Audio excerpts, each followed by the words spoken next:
Cork are through to the All-Ireland quarter-final against Galway after what eventually looked like a very easy enough win against Antrim, 327 to 219 at Corrigan Park. But that doesn't really tell the full story, because Antrim were leading this game at half-time 211 to 210, and they weren't bad value for it either.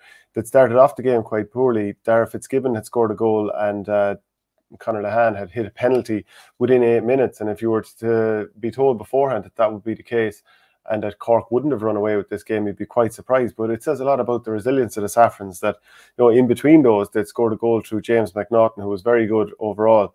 And they had the game back level around the half-hour mark. In fact, Paddy Burke scored and made it 2-7 apiece on, it was a Conal Cunning free to make it 2-6 apiece on 26 minutes. And the team sort of traded scores from then until half-time, up until when Keelan Malloy scored a point to level, and then McNaughton moved a free that was scored a free that was moved up for Antrim just before the break. So they were 211 to 210 up at half time, and it was frustrating to watch Cork, as it so often is. That I look sometimes and wonder what's going on with the coaching here, because Cork have all these brilliant hurlers, players who can run up through the centre, and yet they ruin what could be really good approach play, where they could just run the ball through the middle, hand pass off the shoulder, do that time and time again to wear teams down.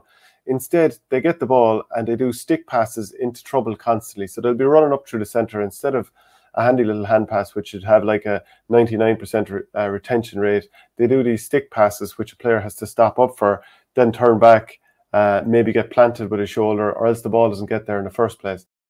See the full show at patreon.com/OurGame.